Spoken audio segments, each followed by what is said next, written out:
Let me introduce Lanie Millar. Lanie is Associate Professor of Spanish and Portuguese in the Department of Romance Languages in the Schnitzer School of Global Studies and Languages at the University of Oregon. Professor Millar is a comparative scholar of the Global South, working in Spanish and Portuguese with a particular focus on the Luso-African Brazilian world and the Caribbean. Her research focuses on South-South comparison and transnational solidarity networks, drawing from literary and cultural studies, post-colonial studies, and theories of racialization. She is the author of Forms of Disappointment, Cuban and Angolan Narrative After the Cold War, which was published by SUNY Press in 2019, a book that argues that late 20th century and early 21st century Cuban and Angolan novels enact a poetics of disappointment, narrative techniques which constitute a new formal and affective relationship to the histories of revolution shared across the South Atlantic. Research for this project was supported by the Kluge Center at the U.S. Library of Congress and the Luso-American Development Foundation, Arquivo Nacional Torre de Tombo in Lisbon, Portugal. She edited and co-translated with Fabienne Moore, The Revolution Will Be a Poetic Act, African Culture and Decolonization, which is a collection of essays by the Angolan intellectual Mario Pinto de Andrade on African liberation, national development, and Black cultural vindication. And that book came out with Polity Books in 2024. Her translation of Brazilian philosopher Sueli Carneiro's Dispositif of Raciality, the construction of the other as non-being and the foundation of being, is forthcoming. As a 2025-26 Oregon Humanities Center Faculty Research Fellow, Lanie has been working on a project titled Gender and Empire in Contemporary Lusophone Culture. She shares her work in progress with us today. Welcome.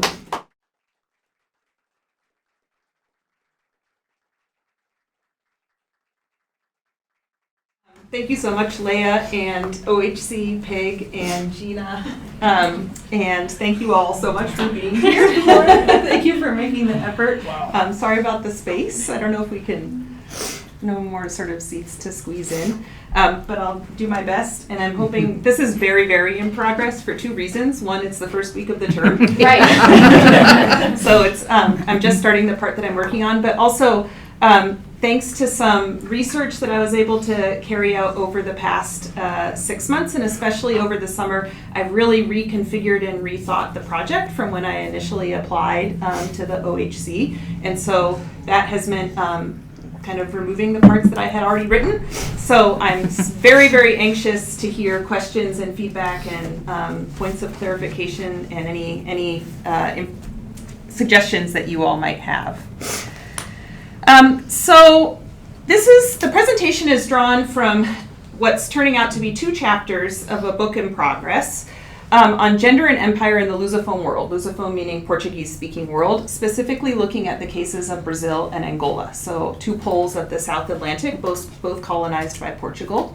And I'm interested in how late 20th century and early 21st century fiction, film, art, including these 2 statues that I'll just briefly mention, music, and one play that's included in among the corpus, engages with post-colonial politics of empire. And so by the post-colonial politics of empire, I primarily mean that the way that political narratives in the post-independence period in Angola, which is after 1975, and the post-dictatorship period in Brazil, after Brazil's military dictatorship that ended around 1985, draw on imaginaries of African empire as the foundations for a new kind of anti-colonial collective politics during the end of the 20th and into the 21st century.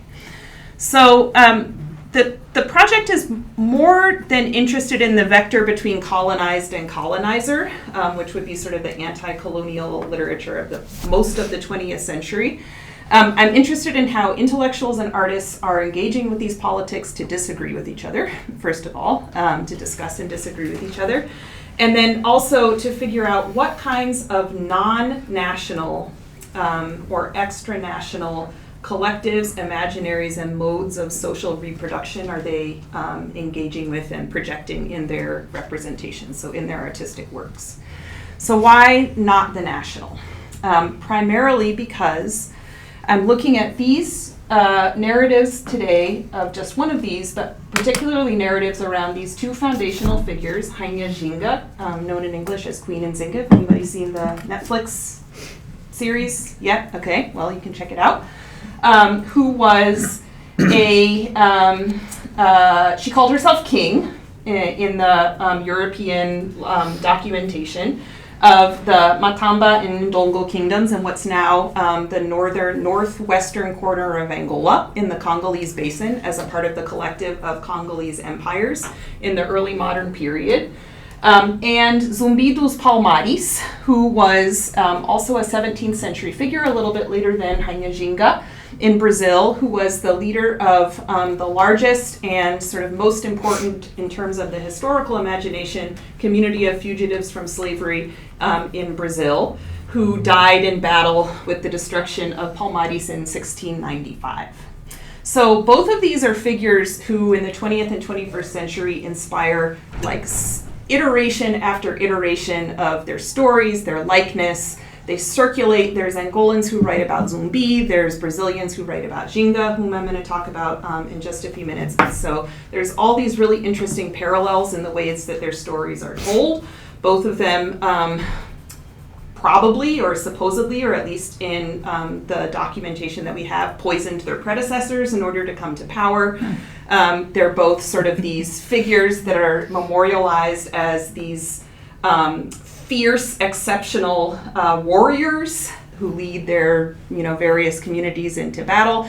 And then, of course, what that means in the politics of the moments that I'm looking at is they're sort of memorialized as these figures of Black resistance, Black anti-colonial resistance, and in the Angolan case, particularly coalesces around a particular narrative of nationalism that I'll speak very briefly about. And so what the sort of theoretical question that I'm asking are, what does gender have to do with these various kinds of memorializations and the various kinds of communities that are imagined in these various collectives of works? So I have several chapters devoted to narratives of each of these figures or the communities that include both sort of the context of origin as well as transatlantic narratives. And then I have a last chapter that moves beyond the Angolan and Brazilian imaginaries to look at the Franco-Cameroonian writer Leonor Miano's Afro speculative fiction version of Queen Nzinga, and a Cuban poem that I'll talk about at the end of the presentation today. Okay, so what specific geographies are we talking about? So I always liked when I'm doing like an intro to African studies or like intro to Portuguese colonization, I like to give the students a map like this, which I think works really well to sort of begin to make us think about what spaces are we talking about and what do we think we know about those spaces. Primarily because it shows like these bright colors that are associated with European powers that we recognize now. And they're mapped onto essentially empty spaces, like where there's no people, there's no polities, there's no borders, there's no empires, definitely. And the various European powers just go there and then they own the territory, and then we jump to the 20th century and there's decolonization.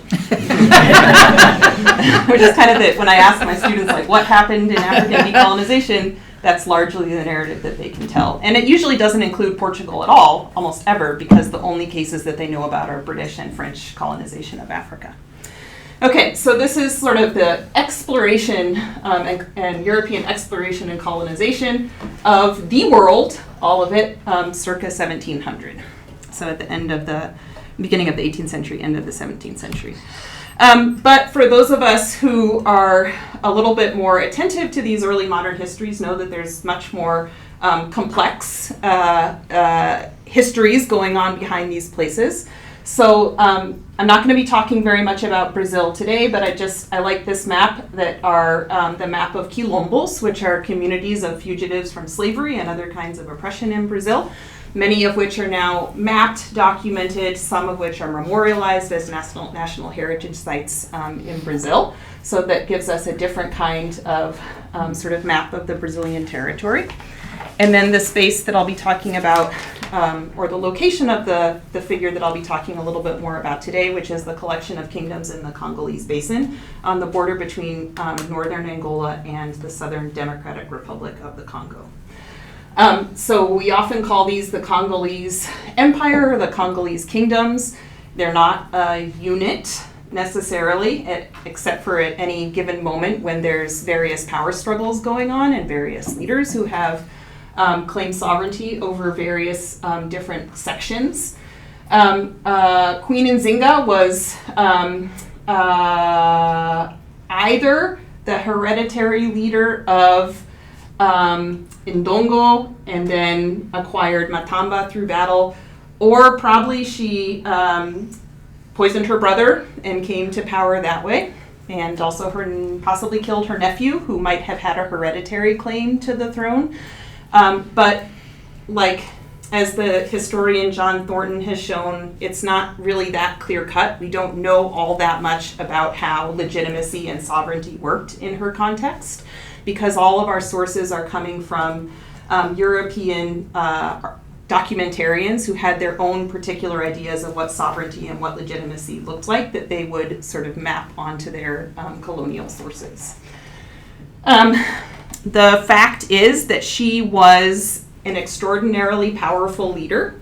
She engaged quite a bit with the Portuguese, and her very famous, probably the most famous scene, if anybody has ever seen anything about Rainha Ginga, it would be this engraving. This is an engraving that comes from the Italian Capuchin missionary Giovanni Antonio Cavazzi, and this is a reproduction in Jean-Baptiste Labat's 18th century translation of his large work about the history of the Congo.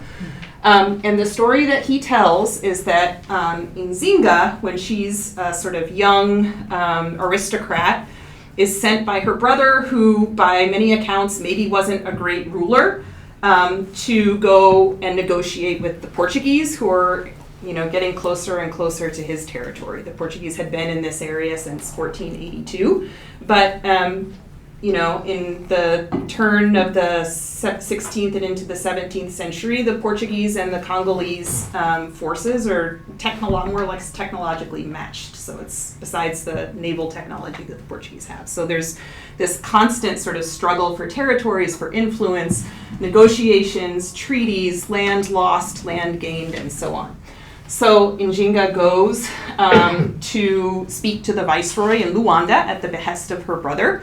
And the legend is that seeking to make her comfortable with what he understood as her customs, he places a cushion on the chair. And this is the John Thornton's translation of one of the early texts of Cavazzi. And so Cavazzi tells us a carpet had been prepared with a cushion on the ground, according to what he understood as the custom of black people. But when she saw it, she was not given a magnificent and showy chair, like the viceroy. She called one of her waiting women and sat on her as if she had been a chair, rising and sitting down as necessary, and explained her embassy with much acuteness and intelligence of mind.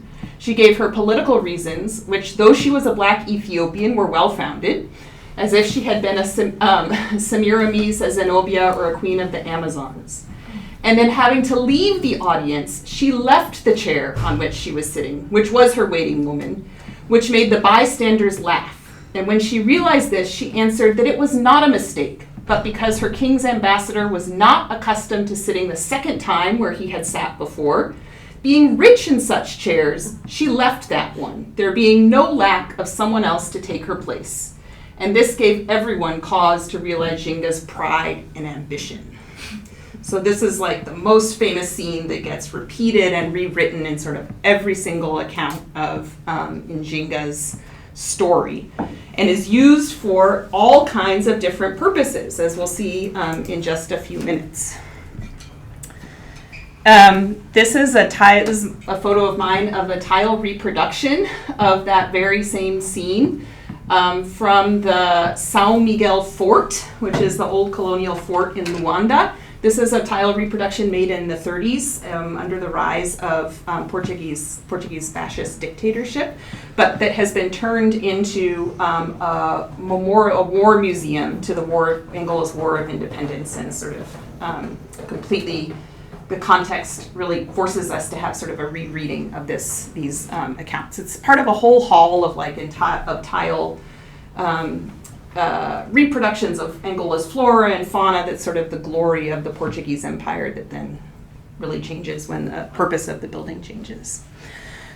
So the literature and culture produced in coordination with these struggles had its own urgency. So we're going to look at one account that I think is very much reflective, even though it's made in the 21st century. The first account I want to look at I think is very much reflective of the kind of national politics that rewritings of Nzinga acquire in around the mid-20th century and sort of the late 20th century in the Angolan context, where Queen Nzinga is extracted from this sort of the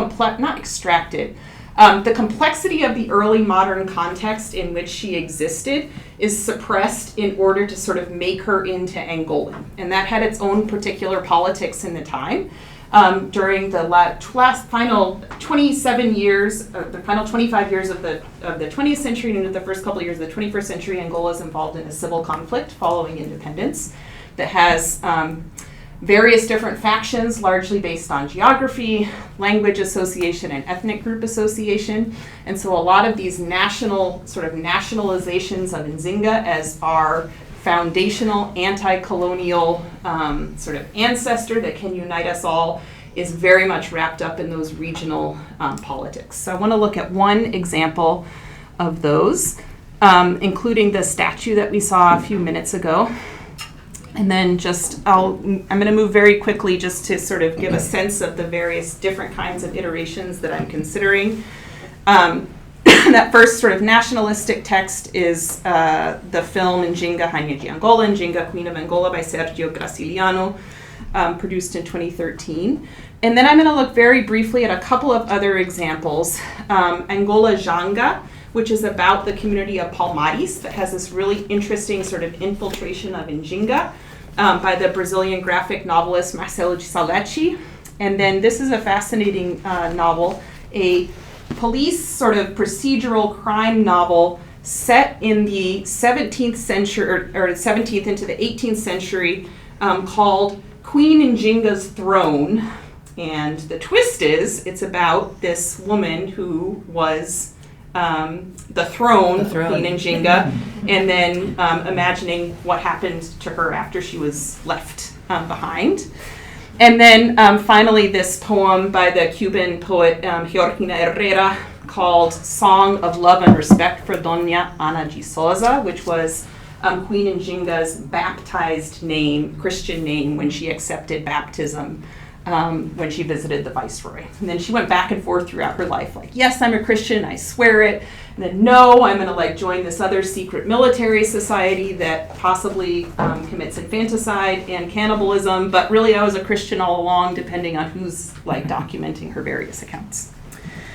Okay, so I want to play just a couple of scenes from the film, and then I'll talk a little bit about what I'm thinking about with these scenes, and then go on to a couple of the other examples. So this is the sort of Queen Nzinga as Angolan, as nationalized figure. So the viceroy keeps saying, well, we're going to negotiate, but your brother, the sovereign, he has to become our vassal, and he has to pay tribute to the Portuguese throne. And she keeps saying, no, we are a sovereign nation. He's not going to pay tribute. And we have our conditions, we have we have a common enemy, we can create an alliance, but it'll be an alliance sort of equals. And the king's like, yeah, we can talk about that vassalage thing later. And she's like, no, we can't. We can't talk about it later because we are a sovereign nation. We are not vassals of anybody, but we have this common enemy. And then we have the famous scene where she gets up and she leaves. And he says, but what about your chair? And she says, I would never sit, the ambassador of the king would never sit in the same chair twice, and I have many others. And she marches off.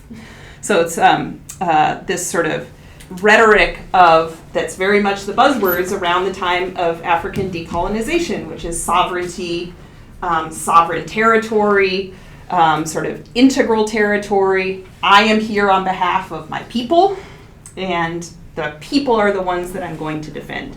And I wanted to show a second scene, but I guess for questions of time, we'll just do a sort of very brief glimpse. But the other sort of, I think, really portion of this film that's responsive to a nationalist politics that by the time it comes out is, 25 or 30 years old, has to do with this sort of circulation of the trope of the African mother as the founder of the new independent African nation. The historical Njinga, we think her only son, was killed by her brother, which is again puts into question sort of the legitimacy of the brother to the throne and the possible claim that she might have had on the throne of Ndongo. And then, as far as we know, she never had any other biological children. So there's of course, because it's a movie, there's this love interest, and the love interest is a ally to her brother, who finally figures out that maybe she poisoned him and also then killed his son. And so they have this sort of meeting where a romance is suggested, and then she rises to the throne. So she has to choose in this sort of second scene between the sort of biological reproduction versus a sacrifice sort of on behalf of the people to take on the throne, and then the people become her children. So in one of the following scenes, she comes back up, and her love interest has sort of figured out what's going on, and he's like, "You've got to choose between love and the throne," and she's like, "Well, I made my choice," and it's not you. So there's this very much this sort of the people are my children, and what's interesting in the historical context is she called herself king rather than queen.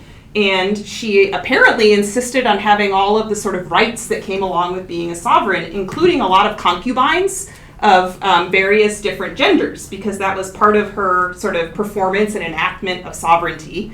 And what's interesting about this film is that's completely eradicated. It doesn't enter. There's the sort of dyad, the sort of heteronormative dyad of her and the love interest, and then the very obvious sort of metaphorical replacement of that love interest with the people who clamor for her to come to the throne and defend them and unify Angola. So that's the sort of nationalistic one. I'm more interested in some of the other examples that I'm going to go through very quickly. One of them is this novel from 2015 by the Angolan writer José Eduardo Agualusa called Queen Njinga, or How Africans Invented the World.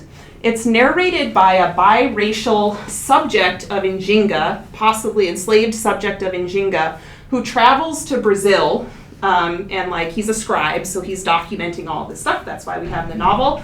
And he actually engages with the politics of Zumbi dos Palmares. He observes the wars against Zumbi, and then he sort of travels back to Angola and reports on this resistance that's going on in Brazil that becomes sort of coordinated with Queen Nzinga's resistance against the Portuguese in Angola.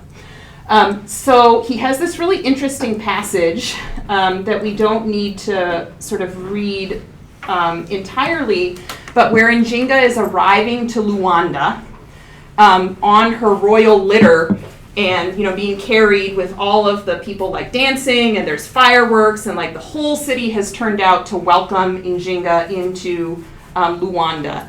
And what I think is interesting about this is this sort of Agualusa's politics of racial and ethnic reconciliation that is very, very characteristic of this writer in particular. So he talks about slaves and servants were gathering, soldiers and seamen, whites and blacks, mixed race, Portuguese, Flemish. This is during the Dutch occupation of Portuguese Angola and Portuguese Brazil. They're all dancing, they're euphoric. And then Njinga arrives with golden engravings. She has a green velvet curtain. her waiting women are following breathlessly dancing, and everybody's like going to the governor's palace while the Flemish cavalry is setting off fireworks and the ships are sounding their powerful cannons. Like, it's a little over the top, right? But this sort of narrative of triumph, of racial reconciliation, diasporic mixing, that's very much participates in what Agualusa has elsewhere called a politics of like Lusophonia. So the idea that there's this sort of shared diasporic mixed race culture across Portuguese-speaking places in the world that my critique and others' critique is that it's sort of rooted in a kind of colonialist fantasy of reconciliation that's super problematic in the 21st century context, and in the particular context of post-conflict Angola, where these ethnic divisions and this kind of narrative of unitary utopianism has very much fallen apart. So that's one of the examples that I'm looking at, this sort of African-centric celebratory model of Njinga. There's another interesting one by the Brazilian graphic novelist Marcelo de Salachi called, it's a really big graphic novel called Angolajanga, which is a sort of whole 100-year history of Palmares that includes Zumbi, but it's not dedicated solely to Zumbi. He has like sort of well-developed women characters. He has collective protagonists rather than single protagonists, so he sort of extracts the story of Palmares from this singular masculine revolutionary hero as the core of its action. And it has a sort of temporal expansiveness. It finishes with contemporary settings, with a young girl as the inheritor of Zumbi, which is, I think, is interesting for the gender politics surrounding Zumbi's mythology. And I'm just going to talk through two very brief scenes. There's this repetition, this really striking repetition of the boat, the ship on the sea, that appears multiple times anytime the Atlantic Ocean appears in the text, where we can see the enslaved people in the hold of the ship, and then the vision of, this is a young Zumbi dos Palmares sitting on the shore, looking across the Atlantic towards the African continent, listening to a shell. And then he's joined by his mother figure, Madalena. This is in the colonial city of Pernambuco, before a young Zumbi goes to Palmares to assume the leadership. And she tells him, that's where the ships come from, this ocean that you're looking out to. And he already sort of exists in the eye of the enslaved people in the ship. And she says, the ships are not, she doesn't say these ships are full of enslaved people in terrible situations of degradation, which we obviously know is the case and which is represented graphically. But what she tells him is, she says, those ships are full of people from the battles of Buila, Lucala, Ndongo, and the lands of Nzinga. So there's sort of an oral transmission of resistance, of revolution. These are historical battles that's transmitted with the enslaved people coming from Angola into Brazil, that is sort of serving as the educational basis for Francisco's, which is his Christian name, / Zumbi's awakening. And it's after this that Madalena slips him a map to Palmares, and he's able to escape colonial Pernambuco and go to Palmares, where he becomes the leader of the battles.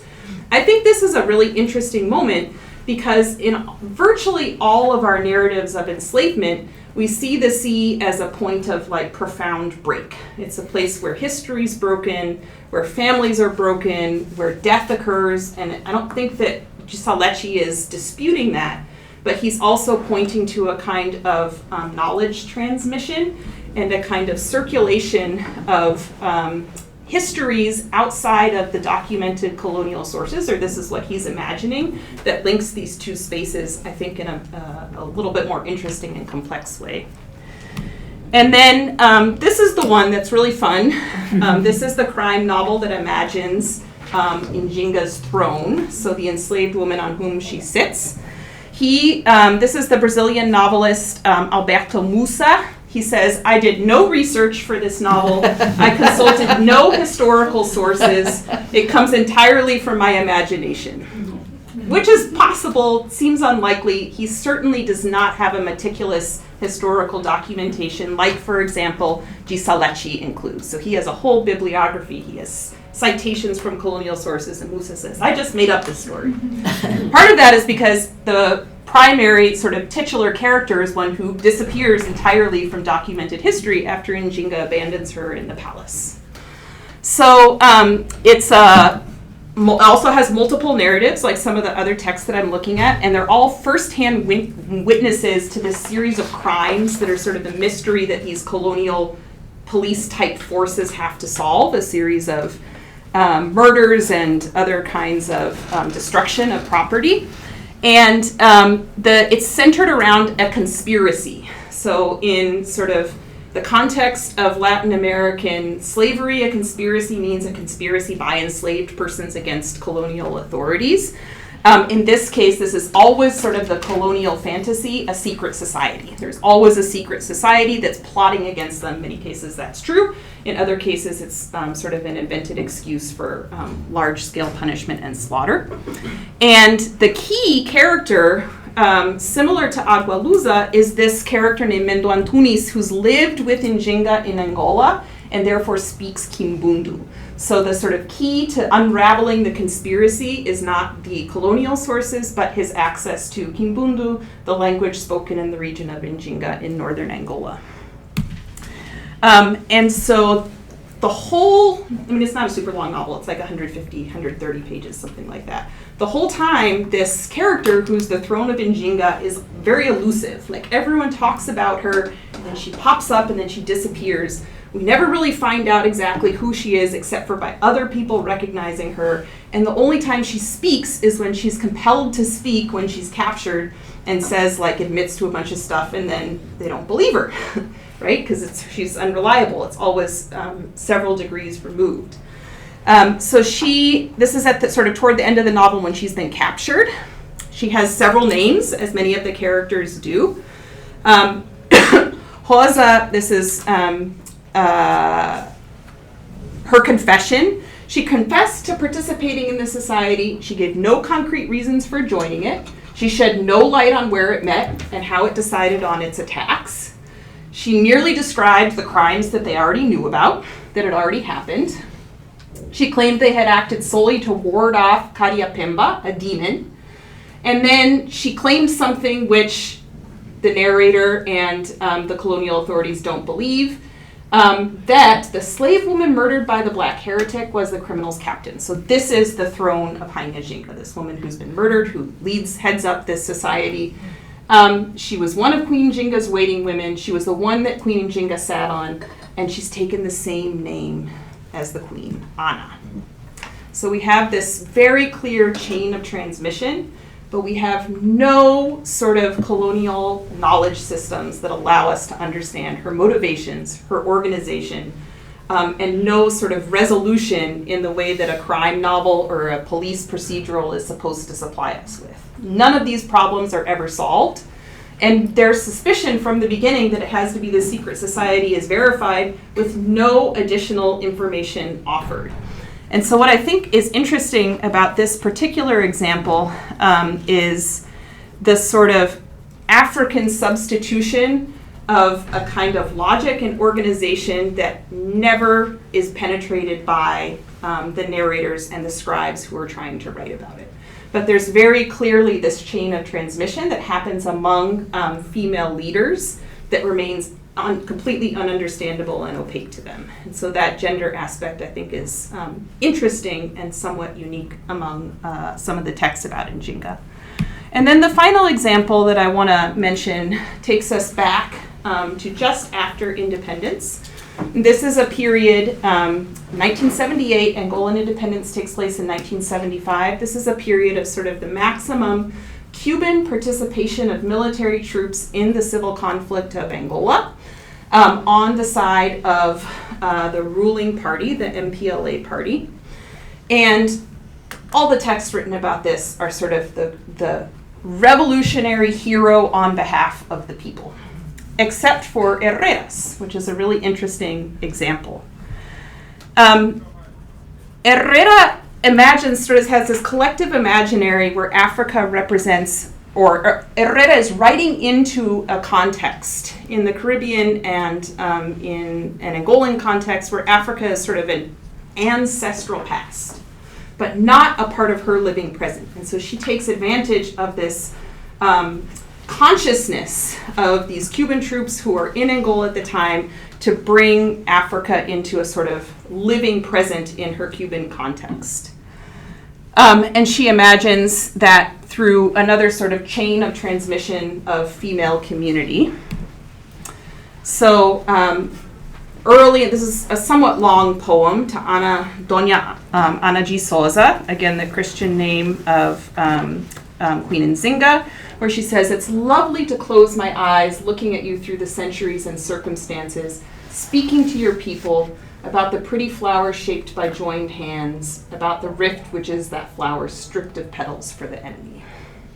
So she has this sort of transformation of each of the images of community, and then she changes her name. So instead of saying Doña Ana, she says Mother Yinga Mbandi, at times defeated, never a prisoner, always emerging among your men with no other arms than those in your eyes, ignited like a furious flame, the desire to corner the enemy beside the ominous sea from which it came.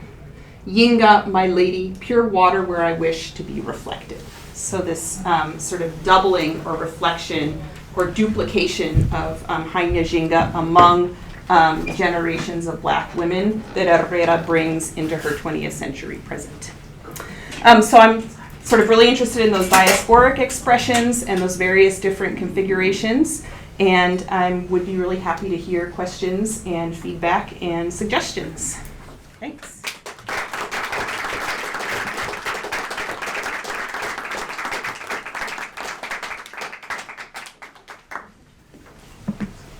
Lanie? Yeah. Thanks. Is the language of northern Angola, was it Kimbundo? Is that a Bantu language? It is. So I'm wondering about this. There's two interesting books, one by Afudimi, Female Husbands, Male Daughters, another one by Oyereki Ayuyumi, The Invention of Women, where she talks about how during the colonial period, misunderstanding of the language and of the gender started to attribute male titles to female figures historically. And also that another claim is that that gender politics as a whole were completely altered. So considering that Nzinga is in a sense, during the colonial period, but not yet occupied territory, I'm wondering how the imposition of colonial records and also the colonial period afterwards influenced the notion of Nzinga as a king instead of an empress, or the idea of her gender in general. Yeah, it's a really good question. So I'm largely relying on John Thornton, who is sort of the big authority on this period, where he says that our best sources suggest, so he's looking at her life is very well documented by the colonial sources, but not all the colonial sources had the same informants and the same access and the same alliances. So he looks at various different sources, and he says his best conclusion is that in Ndongo, in her context, there probably hadn't been other women sovereigns, but it's hard to know because legitimacy was narrated by oral history, and unless that oral history gets documented, we don't know. Were hierarchies gendered? So he thinks it depends. And he says it's not clear that sovereignty was inherited. It might have been partially inherited. It was also partially legitimated by the aristocracy. So an interesting aspect about Njinga is she joins this other society, the Imbandalas, which is a military society with a sort of democratic, as far as we can tell, selection of leadership via like military might. She was a fantastic warrior. She led armies into her 70s, her own armies. And so his theory is that she was legitimated by allegiance to that society and sort of earning it through military, it's initiated, and there's like lots of different things. We don't know all of what those rites consisted of, and some combination of heredity.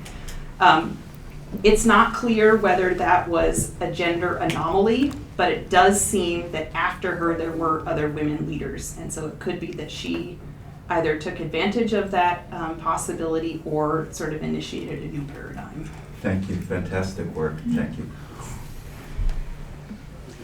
It's great to hear your work, Lee. And in Nzinga, I'm curious because I love that you're pairing a film, a poem, a novel, a graphic novel. And it's anchored really around a theory of character in Nzinga, who's a commonality across these various media. And I guess, just to throw you, I'd love to hear how you think through this, but in terms of a theory of character that translates across different media, do you see, I mean, if we take the film, for example, which has a close-up on a figure and a background of people, versus a poem that has a particular way of articulating agency and action and sovereignty, is the character of Nzinga, that is to say, this sort of articulation in aesthetic form, as sovereign across media, or is there a particular version of character that each of these media is offering us? My initial sense is that her sovereignty is not maintained across media, and I think that makes it more interesting to me than just like here's lots of rewritings of Nzinga's story. So what I think I'm trying to trace across the chapters is the way that both of the figures of Nzinga in Zumbi become partially dismantled or sort of not dismantled, but sort of become less and less central as more interesting iterations of their story are written. And the sort of protagonism that's assigned to her as an individual figure, sort of making history, founding anti-colonial, 500 years of anti-colonial resistance and so on, dissolves into other kinds of collectives. So one of the examples would be the throne of Hainyazinga, where Hainyazinga only appears like in these very oblique sort of solution moments where they're like, oh yeah, I know why this woman is so rebellious and has been murdering everybody, because she came from Nzinga's empire. So it's not a theory of character to answer your question, but would the distinction of myth and history fit? I mean, because in a sense you referenced John Thornton's work quite a bit, or a historical character that differs from the mythological character, and is that, or fiction and history? Yeah, in those terms? I guess I think it's going to be important for me to understand what the sources that these texts are drawing on, but they're also their representation, right? They're engaged in maybe a different kind of or oriented towards a different kind of politics than the work of a historian would be trying to do. And I think that's my initial sense. Andre and then David. Okay. Thank you so much for the wonderful talk. How do you explain that this old tradition of resistance on Dinga, let's say that can go back to maybe 400, maybe 500 years, deeply rooted in the people and then embodied by Dinga herself? How do you explain that it didn't build up to lead to Lusophone independence before the Anglophone, Francophone, or Hispanophone part of Africa? Because that particular part of Africa has been the last country, Angola, Mozambique, to get the independence. Yet you have this, for 100 years, there's been this tradition rooted, planted for resistance from Dinga. How do you explain that type of contradiction? It's a really good question, and I think that part of what these, especially 21st century artists and writers are engaging with is to not take for granted that Angola as a political and sort of cultural unit can be traced to Nzinga. So part of the politics of independence is to say, we are all Angolans, this is our founder. And people involved in the civil conflict said, that's an expression of Kimbundu authority, which is the sort of center of power, and where the ethnic background of a significant part of the party in power of the MPLA after independence in Angola and prior to independence as well. And so I think rather than take that unit for granted, that Angola as a national unit, that some of these writers are trying to sort of disentangle that national hegemony and that national mythology from the realities of a lack of unity and a lack of agreement, a lack of language, a lack of the same kind of shared history surrounding independence and then into the civil conflict afterwards. See, Miguel? Thank sorry, David was. Go ahead, I'll go after. That's good. Go ahead. Are you sure you I'll want follow you. Probably it'll be more interesting what you're going to say. Kind of quickly, thank you so much. This is interesting, and sorry I missed all the visual part. Sorry. I have only the oral kind of part of the presentation, but maybe following this last question, there is something that signals to me, I think in these 5 examples that you presented, 5, right? Like 5 different versions of what anti-colonial, decolonial sentiments and praxis are. And I'm interested in like thinking, what does that mean? How can we take the same figure or the same history or the same sort of like myth or tradition or fiction, etc., and support 5 different ways of understanding what it is to be, sovereign again, or sovereign, or away from European powers. In the first version, you have some sort of like nationalistic kind of, we were great, there was this great civilization, and we have to go back to that. In the examples in the Americas of like in Yanga in Mexico, or Bencos Viejo in Colombia, and many, many others, like we were kings, and we were not what they made us to be. And examples of this, I think, more pro-European or Portuguese kind of version of multiculturalism, etc. What does this mean, that we have different versions of anti-colonial or decolonial versions, which is, I think, the question that you began with, or one of the questions? Yeah, I think what I'm trying to figure out is, I sort of set myself up into a trap, right? Because I'm looking at 2 spaces that are national spaces that are unified more or less by language, right? But what I think happens over the course of the transition from these final decades of the 20th century into the 21st century is a sense that the national as a collective is not offering that answer, that it doesn't give sufficient basis for anti-colonial practice and for intellectual decolonization. And that's certainly what's being interrogated, especially in these diasporic versions of Nzinga. So the search then becomes for what other basis for collective imagination and action exist. And that's where I think the sort of expansive, different configurations of collectivities or of solidarities that I was starting to think about with Mike's question become salient. And that really accelerates, especially into the sort of 2010s and subsequently. That's my initial sense. David? Okay, yeah. So, first of all, we know pretty obvious why the room is full. And I always like, when I go to your talks, I'm like, oh, I gotta read that. Oh, I gotta watch that. I gotta listen. Oh, they have a translation of that.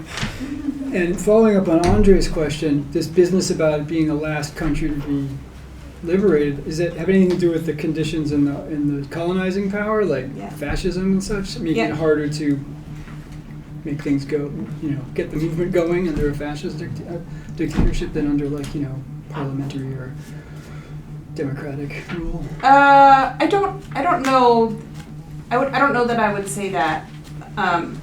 one of the factors that I think, and this is really wading into territory that I feel a little less qualified to comment on, I think one of the factors that is relevant to the story that I've narrated is that Portugal is one of the first European colonizing powers in the African continent, and largely colonizes, like in the place of the Congolese Basin, where we have early modern complex polities or collections of polities that are later fall. Largely due to the sort of destabilization introduced by the transatlantic slave trade in the 17th, largely over the 17th and into the 18th centuries. Whereas other European powers are coming into like later polities or sort of already destabilized areas.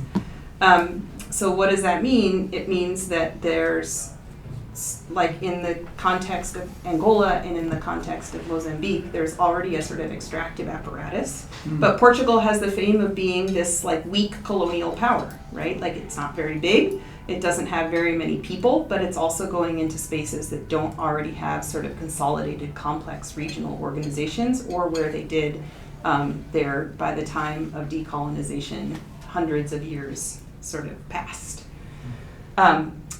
So is that the reason that there's sort of the last places that it's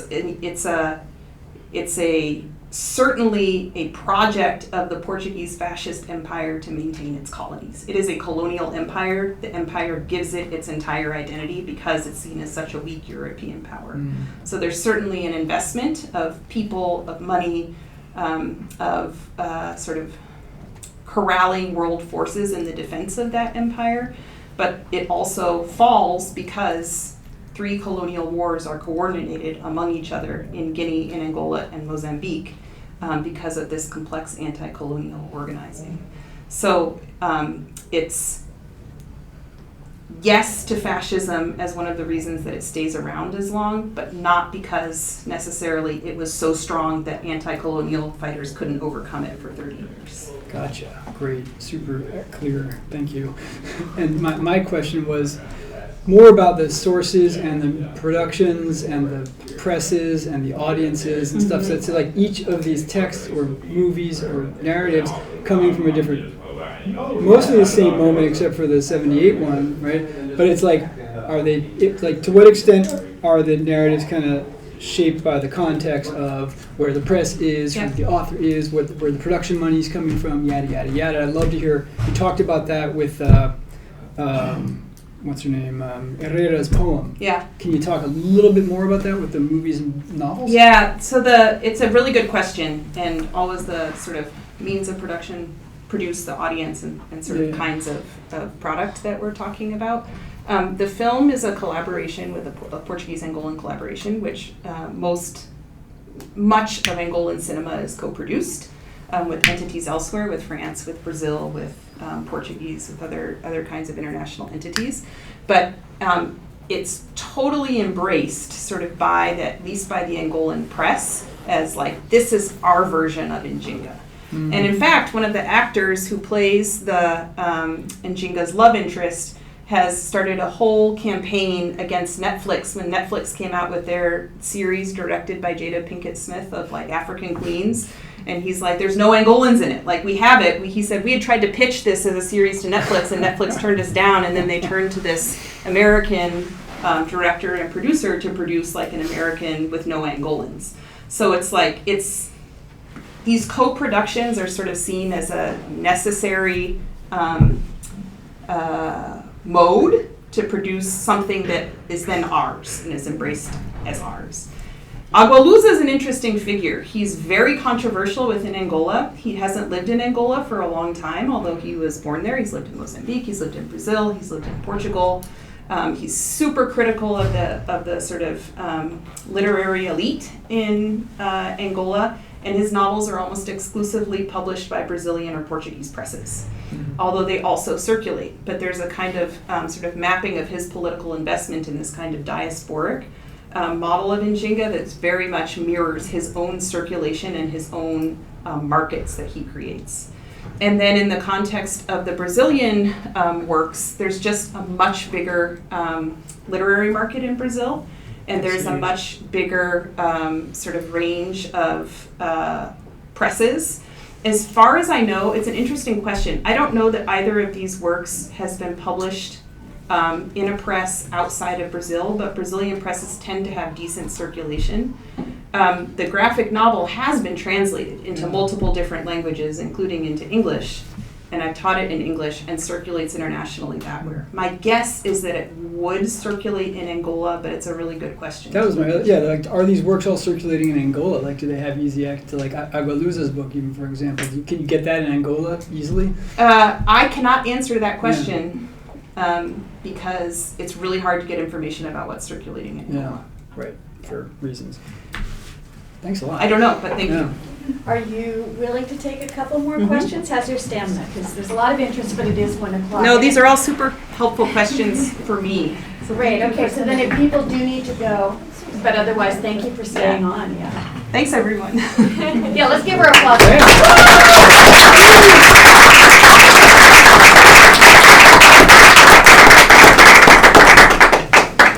And those of you outside can finally come in and eat a cookie.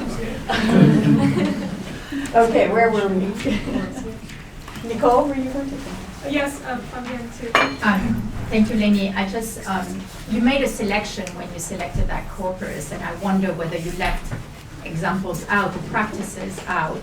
I also would like to invite you to say something about your experience this summer in Brazil and the practice of a tour, a guided tour, and whether you might consider including that example as sort of yet another type of sort of practice to sort of celebrate our past, but in which way? Yeah, thank you. There's multiple examples I didn't talk about today that are going to be included in the chapters. But I guess some of the ones that I find more familiar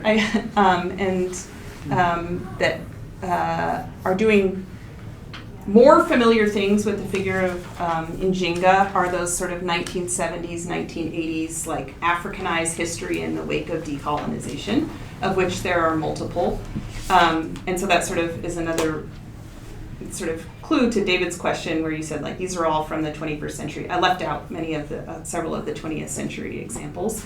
And part of that is because I've been working on that period for so long, like the narratives are consistent across many of these examples. Like, this is our history, we have to re-Africanize our history, we have to nationalize our history, and there's sort of very particular historical roles that are assigned to Njinga and to her community and sort of trajectories that are drawn to the moment of decolonization, of independence. And then I was talking to Fabienne a little bit about the research I did in Brazil this summer, part of which involved going to the heritage site of Palmares, incognito in the sense that I didn't announce, like, I am a professor, I am here to study how you all are narrating Palmares, but I just went on a tour that you get on a bus with very, very well-informed, with bibliographies, tour guides who said, like, you know, this is what this person says, this is what this person says, and sort of went on the tour.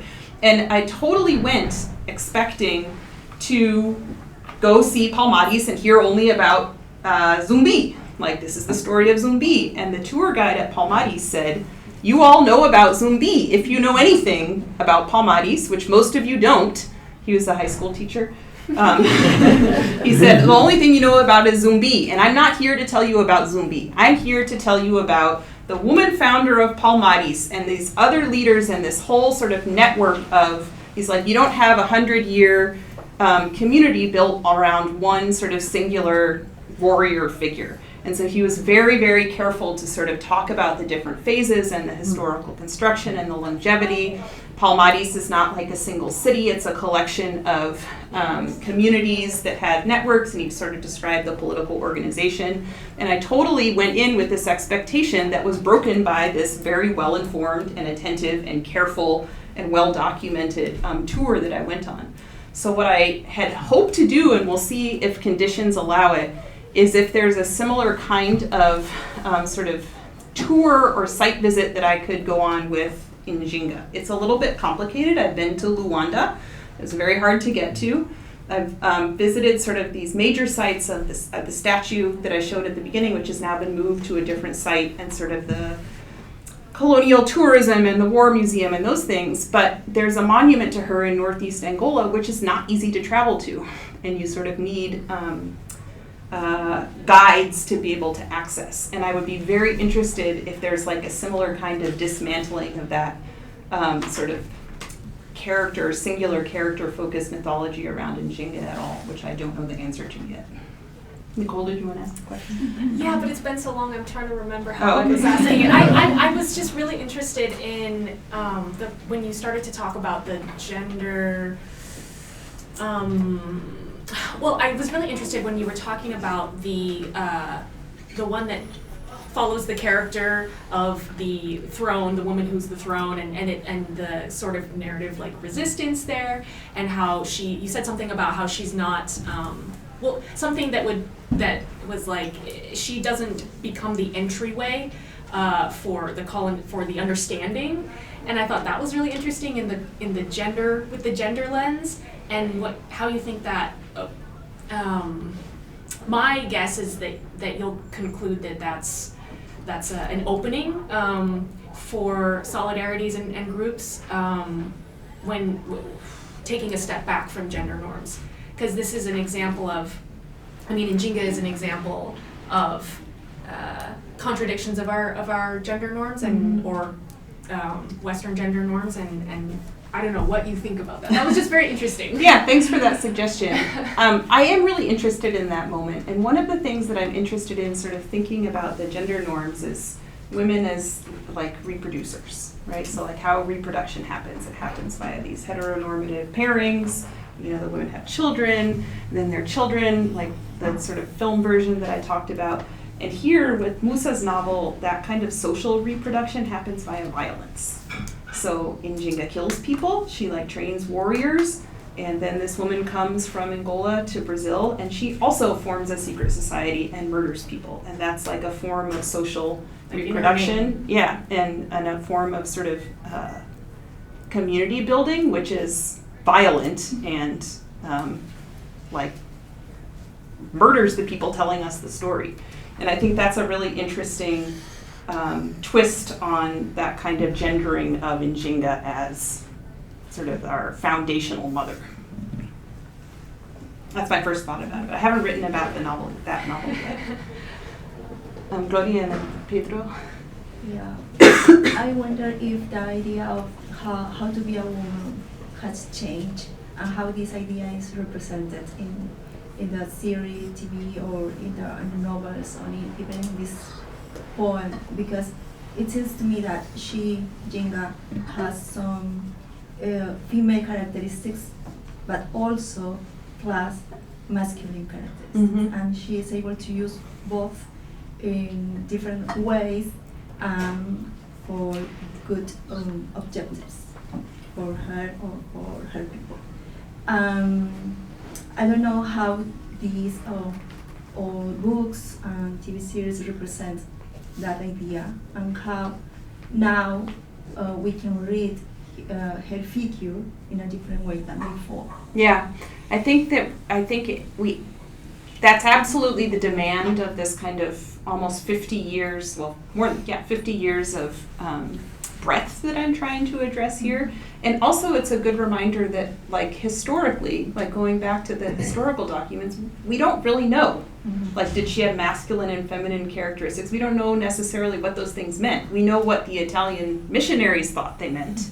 And they were scandalized and like horrified at times of stuff that she did and stuff that people said that she did, but we don't really know. And so I think what I can do as a critic of the 20th and 21st century is look at those modes of representation and how those contemporary representations are responding to a particular kind of gender politics in the late 20th century and into the 21st century. But I appreciate the reminder to sort of look at the change over time. We're going to make this the last question because we're coming up on 1:15. Sure. I also missed the graphic. Sorry. It's okay. This is death by success, as we say in Spanish. My question has to do with the critique of Lusophonia that you're flexing out in your overarching project, and how it would speak back to the producers of these texts, which are mostly speakers of Portuguese and who are acting within that cultural productivity and in that milieu, and whether that critique is also part of the activities of some of these writers. I mean, how, what is the extent of the self-criticism of Portuguese speakers when approaching this kind of larger values of Lusophonia that you've been describing? Yeah, it's a really good question. It is absolutely a sort of, the linguistic question is absolutely at the forefront of many of these writers, and the sort of basis for the colonial basis for the shared language of Portuguese among these various different communities, and the reality that these are two figures who are speaking and enmeshed with many other languages besides Portuguese.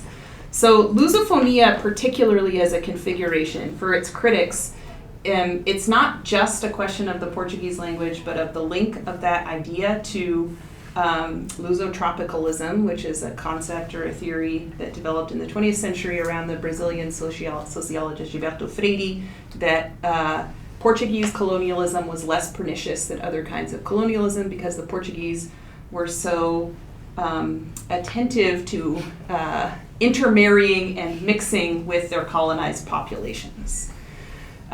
So for the many critics of Lusophonia that Agualusa speaks about and practices, they say that's just a new kind of Lusotropicalism packaged that was used to justify ongoing Portuguese colonialism.